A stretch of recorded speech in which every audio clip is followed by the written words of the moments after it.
بات کو آگے بیان کروں گا. آپ نے جب رجب المرجب کا مہینہ آتا نا تو حضرت امام جعفر کی پوریاں الحمدللہ اہل سنت والجماعت کو بہت یاد رہتی ہیں. سبھی کو یاد رہتی ہیں نا.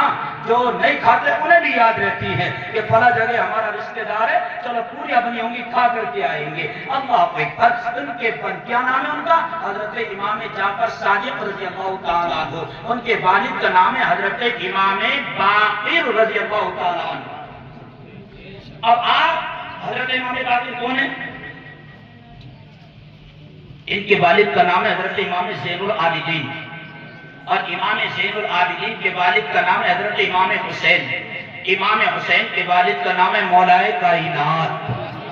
سبحان اللہ. یہ بات میں اس لیے بتلا رہا ہوں کہ جو بات میں بتانے کے لیے جا رہا ہوں وہ بات اتنی اہم ہے. کہنے والا کون ہے؟ جو لوگ ہم پر الزام تراشی کرتے ہیں, جو لوگ ہم سے یہ کہتے ہیں کہ تم لوگوں کو اتنا کیوں بلواتے ہو. کہنے کی ضرورت نہیں پڑتی ہے. جہاں محبت ہوتی ہے وہاں کہا تھوڑا نہ جاتا ہے. یہ تو عاشق نبی ہوتے ہیں, انہی میں چل جاتے ہیں. سبحان اللہ سبحان اللہ. حضرت امام باقر کے پاس کچھ اور لوگ آدمی آئے, کچھ شخص آئے, اور آنے کے بعد نے کہا حضور ہمارے یہاں پر نا کچھ لوگ ہیں. ایک شخص ہے وہ کہتا ہے کہ یہ بال جو ہے یہ رسول پاک کے بال ہے.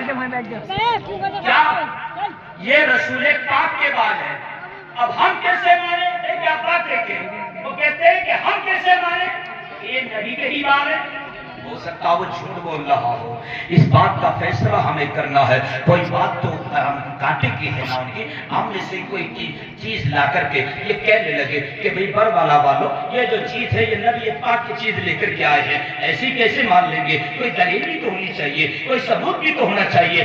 آپ نوٹنکی کرنے والے نہ جانے کتنے گھوم رہے ہیں. کوئی غوث پاک کے نام سے, کوئی رضا کے نام سے, کوئی رسول کے نام سے, کوئی ثابت کے نام سے مانتے ہوئے نظر آتے ہیں. کہتے ہیں یہ کا تبرک ہے, یہ فلاں کا تبرک ہے. تبرک کہنے سے پہلے اس کی کوئی دلیل بھی تو ہونی چاہیے نا, کوئی ثبوت بھی تو ہونا چاہیے نا. تو امام باقر کی بارگاہ میں آ کر کے انہوں نے کہا تھا ہمیں پتا نہیں کہ وہ آدمی جھوٹ بولتا ہے یا سچ بولتا ہے, ہمیں اس کے ثبوت چاہیے, ہمیں اس کی دلیل چاہیے. حضرت امام باقر نے کہا یہ فیصلہ کرنا کوئی مشکل کام نہیں ہے. اگر کسی اور کا ہوتا تو مشکل ہو جاتا, لیکن رسول کی بات ہے نا, تو رسول کی بات میں تو فیصلہ کرنا کوئی مشکل ہی نہیں ہے. حضرت امام باقر نے کہا کہ چلو مجھے ان والوں کے پاس لے کر کے چلو, ان کے پاس لے کر کے چلو, میں ابھی فیصلہ کر دیتا ہوں کہ کون رسول پاک کے بار ہے یا نہیں. سبحان اللہ. حضرت امام باقر کو لے کر کے چلے, ان والوں کے پاس لے جا کر کے, منہ مبارک کے پاس لے جا کر کے حضرت امام باقر کھڑے ہو گئے.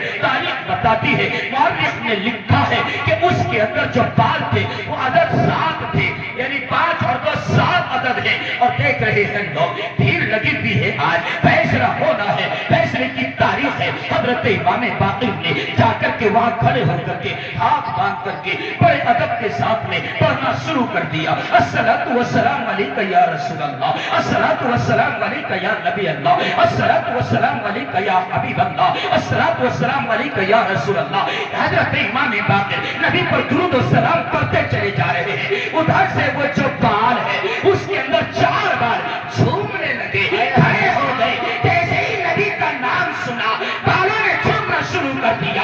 امام باقر نے کہا کہ میرے نبی کا نام سن کر کے جو یہ 4 بال جھومنے لگے ہیں یہ میرے رسول پاک کے بال ہے, اور بال نبی کا نام سن کر کے جو پڑے لگے ہیں یہ صرف نسبت والے اور یہ بھی اس سے پتا چلا. ایک بڑا نفیس مسئلہ ہے اس روایت کے اندر, جو لوگ کہتے ہیں کہ کھڑے ہو کر پڑھنا یہ غلط نہیں, حضرت تمام صحابہ کی سنت ہے. اللہ اکبر. تو مسلمانوں